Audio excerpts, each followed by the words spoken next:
Assalamualaikum warahmatullahi wabarakatuh.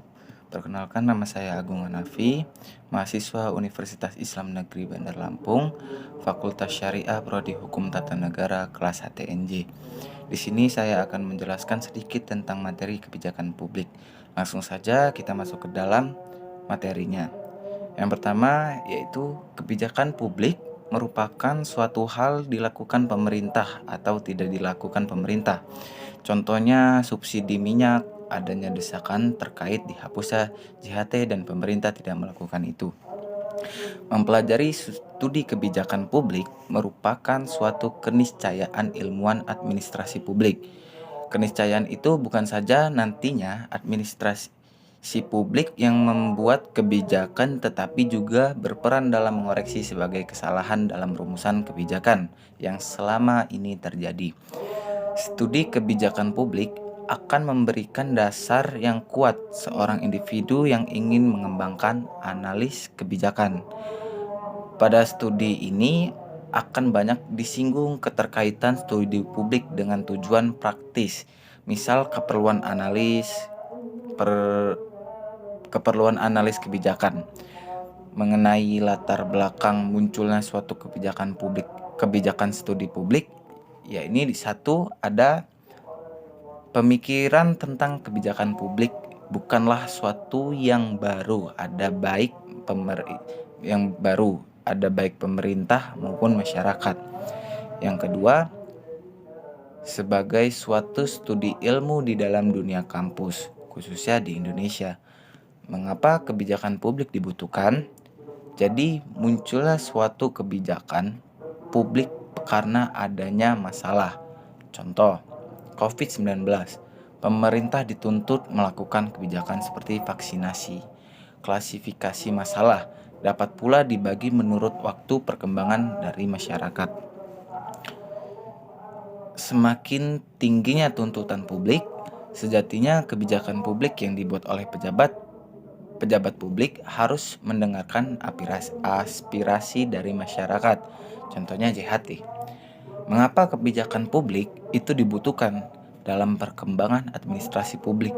Tugas tidak hanya bersifat instrumental, melainkan juga berperan dalam perumusan.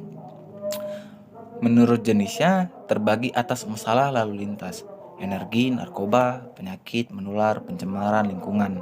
Masalah pencemaran lingkungan tidak hanya terjadi di negara maju juga terjadi di negara berkembang.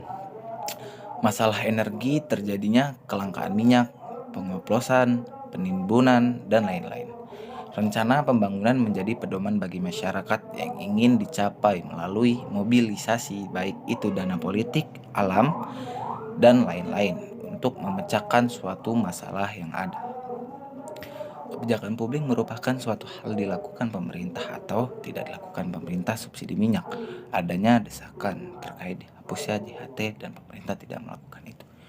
Mempelajari studi kebijakan publik merupakan suatu keniscayaan ilmuwan administrasi publik. Keniscayaan itu bukan saja nantinya administrasi publik yang membuat kebijakan, tetapi juga berperan dalam mengoreksi berbagai kesalahan dalam rumusan kebijakan yang selama ini terjadi.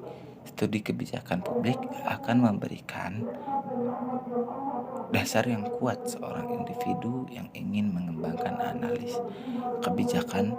Pada studi ini akan banyak disinggung keterkaitan studi publik dengan tujuan praktis, misalnya keperluan analis kebijakan, mengenai latar belakang munculnya suatu kebijakan studi publik, pemerintah tentang studi publik, yaitu yang satu ada pemerintah tentang kebijakan publik bukanlah suatu yang baru, ada baik pemerintahan maupun masyarakat. Sebagai suatu studi ilmu di dalam dunia kampus, khususnya di Indonesia. Mengapa kebijakan publik dibutuhkan? Jadi muncullah suatu kebijakan publik karena adanya masalah. Contoh COVID-19, pemerintah dituntut melakukan kebijakan seperti vaksinasi. Klasifikasi masalah dapat pula dibagi menurut waktu perkembangan dari masyarakat. Semakin tingginya tuntutan publik, sejatinya kebijakan publik yang dibuat oleh pejabat publik harus mendengarkan aspirasi dari masyarakat. Mengapa kebijakan publik itu dibutuhkan dalam perkembangan administrasi publik?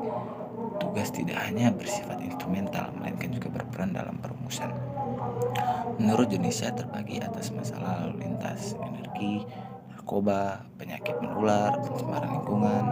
Masalah pencemaran lingkungan tidak hanya terjadi di negara maju juga, terjadi di negara berkembang. Masalah energi terjadinya kelangkaan minyak, pengoplosan, penimbunan, dan lain-lain. Rencana pembangunan menjadi pedoman bagi masyarakat yang ingin dicapai melalui mobilisasi baik itu dana politik, alam, dan lain-lain untuk memecahkan suatu masalah yang ada. Mungkin cukup sekian yang bisa saya sampaikan, kurang lebihnya saya mohon maaf. Billahi taufiq wal hidayah. Wassalamualaikum warahmatullahi wabarakatuh.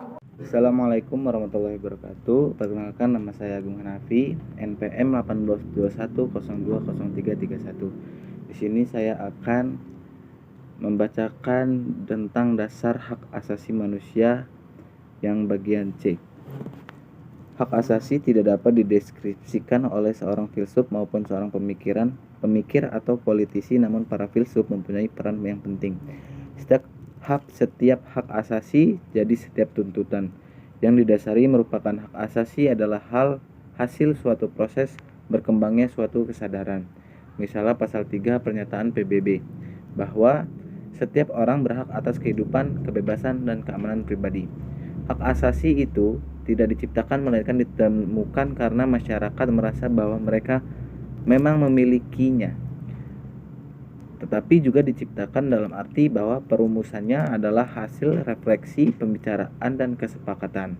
Jadi penetapan suatu tuntutan sebagai hak asasi manusia merupakan hasil suatu proses dialogal dalam masyarakat yang sering berlangsung lama. Permulaan proses itu biasanya berupa pengalaman negatif, misalnya suatu ketidakadilan atau perlakuan yang tidak wajar. Pengalaman itu lama-lama dilihat bukan sebagai peristiwa dalam isolasi, melainkan sebagai pelanggaran prinsip terhadap apa yang wajar dan adil. Semakin disadari bahwa perlu pelanggaran itu secara prinsipil dinyatakan sebagai tak adil dan jahat, dan bahwa segenap orang berhak untuk tidak diperlakukan seperti itu, maka disadari bahwa perlakuan macam itu harus ditolak karena bertentangan dengan martabat manusia.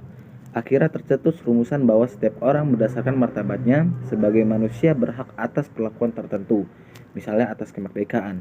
Jadi hak-hak asasi tidak diciptakan dari udara kosong, melainkan mengungkapkan sejarah pengalaman sekelompok orang yang secara mendalam mempengaruhi cara seluruh masyarakat menilai kembali tatanan kehidupannya dari segi martabat manusia. D.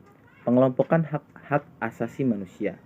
Yang pertama, hak asasi negatif atau liberal. Yang kedua, hak asasi aktif atau demokratis. Yang ketiga, hak asasi atau perlindungan. Yang keempat, hak asasi sosial. Yang kelima, hak asasi kolektif. Lalu yang E, beberapa pertimbangan tambahan. Kita telah melihat bahwa hak asasi manusia menjadi ukuran moral. Apakah suatu sistem hukum etis atau tidak etis, benar atau tidak benar. Karena hormat terhadap hak asasi manusia menjadi bukti apakah suatu sistem hukum menghormati martabat hukum yang melanggar martabat manusia adalah busuk. Yang satu ada hak asasi apa yang boleh dibatasi. Dan yang kedua ada hak asasi paling dasar. Dan yang ketiga perkembangan ke depan. Mungkin itu saja yang bisa saya sampaikan, kurang lebihnya mohon maaf. Billahi taufiq wal hidayah. Wassalamualaikum warahmatullahi wabarakatuh.